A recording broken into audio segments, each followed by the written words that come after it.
आज अत्यंत दुःखद अशा प्रकारचा दिवस आहे। महाराष्ट्राच्या आणि देशाच्या राजकारणामध्ये ज्यांना राजयोगी नेता म्हणून आपण ओळखतो असे शिवराज पाटील चाकूरकर साहेब यांचं आज दुःखद निधन झालं।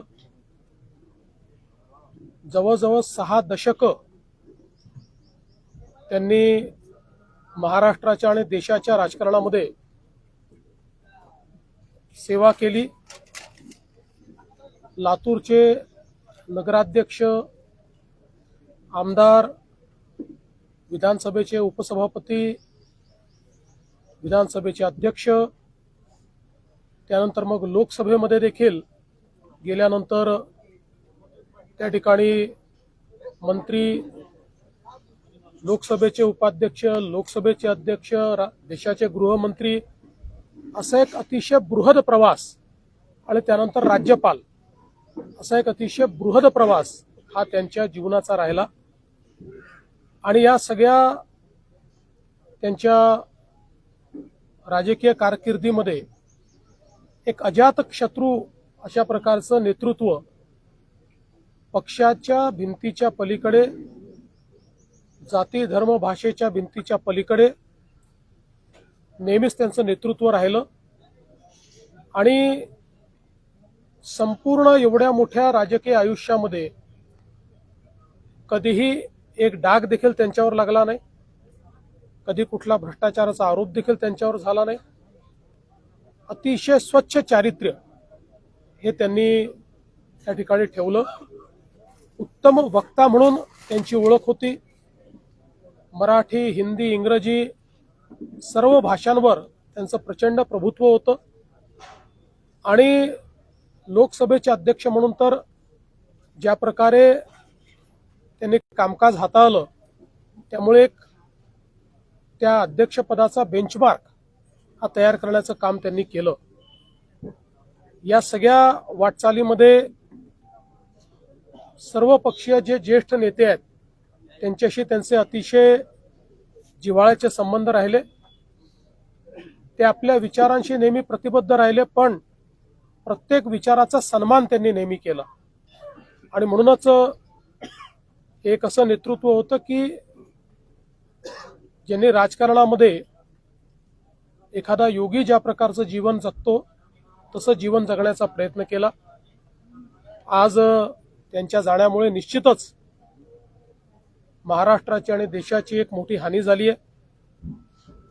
मात्र हे आपण निश्चितपणे म्हणू शकतो की राजकीय संस्कृती कशी असावी आणि सुसंस्कृत नेता कसा असावा या संदर्भात कोणालाही त्या ठिकाणी प्रेरणा घ्यायची असेल तर ती शिवराज पाटील साहेबांकडनं नेहमीच घेता येईल अशा प्रकारचं त्यांचं व्यक्तिमत्व राहिलेलं आहे।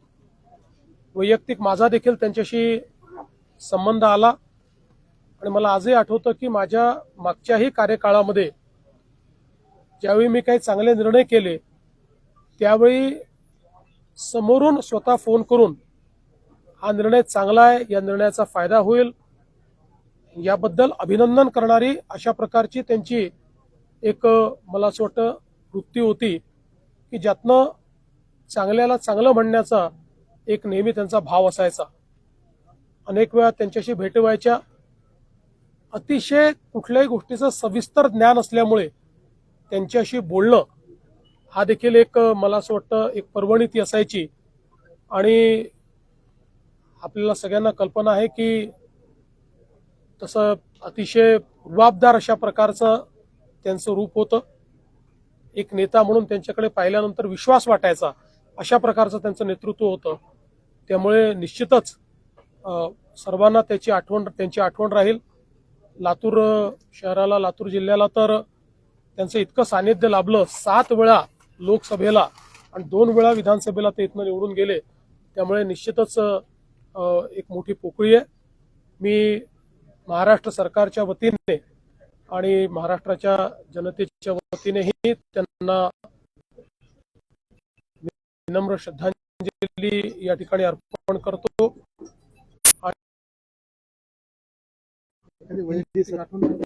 अशा अनेक आठवणी आहेत, म्हणजे मला आठवतो, मी जसं मगाशी सांगितलं की जलयुक्त शिवार योजनेच्या संदर्भात त्यांनी मला स्वतः फोन करून माझं अभिनंदन केलं होतं आणि त्यानंतर आमची भेट झाली। त्यावेळेस जवळपास अर्धा तास ते जलसंधारणाचा हा जलयुक्त शिवारचा कार्यक्रम कसा ट्रान्सफॉर्मेशनल आहे आणि तो कसा महाराष्ट्राच्या विकासात मैलाचा दगड ठरणार आहे या संदर्भात त्यांनी मला खूप चांगल्या पद्धतीनं त्या ठिकाणी सांगितलं। अर्चनाताई देखील ज्यावेळेस आमच्या सोबत आल्या त्यावेळेस ते साहेबांनी सांगितलं, मी तर जिथे आहे तिथेच मी जीवनभर राहणार आहे, पण आता त्यांनी त्यावेळेस भावनाही व्यक्त केली होती। त्यामुळे अनेक असे अनुभव आहेत की ज्यातनं त्यांचं मोठेपण हे निश्चितपणे आपल्याला त्या ठिकाणी स्पर्श करून गेलं। हिंदी ठीक आहे, त्या संदर्भात जरूर मला असं वाटतं, कारण खरं तर माननीय देशाचे प्रधानमंत्री महोदय श्री नरेंद्र मोदीजी यांच्याही मनात पाटील साहेबांच्या संदर्भात खूप आदराची भावना आहे आणि मला असं वाटतं की त्यांची भेट देखील ज्यावेळेस झाली तर जवळपास तासभर ती भेट त्या ठिकाणी झाली, विविध विषयांवर चर्चा झाली। त्यामुळे त्यांचा जो काही त्यांची आठवण आणि त्यांचा उचित सन्मान है तो तो राहीलच।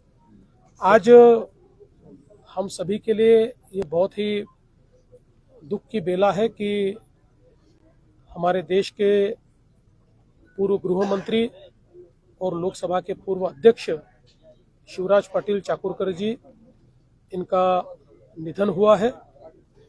उनके निधन से एक राजनीति में बहुत ही संस्कारी इस प्रकार का नेतृत्व हमारे बीच से निकल गया है। करीब 6 दशकों तक भारत के और महाराष्ट्र के राजनीति में उनका वजूद रहा है। वे 7 बार लोकसभा के सदस्य रहे, 2 बार महाराष्ट्र की विधानसभा के सदस्य रहे। वो महाराष्ट्र में मंत्री रहे, केंद्र में मंत्री रहे, महाराष्ट्र में विधानसभा के उपाध्यक्ष और विधानसभा के अध्यक्ष रहे, लोकसभा के उपाध्यक्ष और लोकसभा के अध्यक्ष रहे। और इस पूरे कार्यकाल में उन पर कभी एक आरोप भी नहीं लगा। एक बेदाग छवि के साथ उन्होंने अपना जीवन व्यतीत किया है। विचारों के साथ उनकी प्रतिबद्धता रही है और हमेशा सभी प्रकार के लोगों के साथ उन्होंने बिना किसी भेदभाव के बर्ताव किया है। कभी किसी की जाति, धर्म, भाषा, अमीर गरीब, ऊंच नीच, इसका कभी विचार उन्होंने नहीं किया।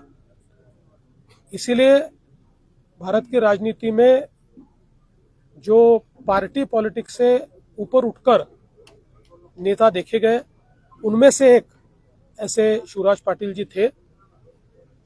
हमारे महाराष्ट्र के और देश के विकास में उनका एक बड़ा योगदान रहा है और विशेष रूप से मैं ऐसा मानता हूं कि कुल उनके पूरे राजनीतिक करियर को हम देखें और उनके व्यक्तिगत जीवन को भी देखें तो किसी को भी प्रेरणा मिले, इस प्रकार का प्रेरणादायी उनका जीवन हमेशा रहा है।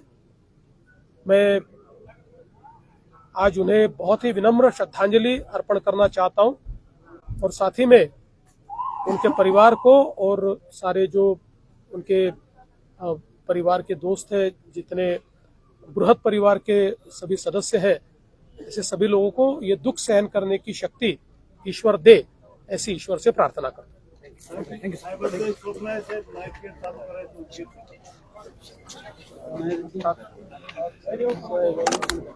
ये थोड़ा सर आराम से इधर हटो।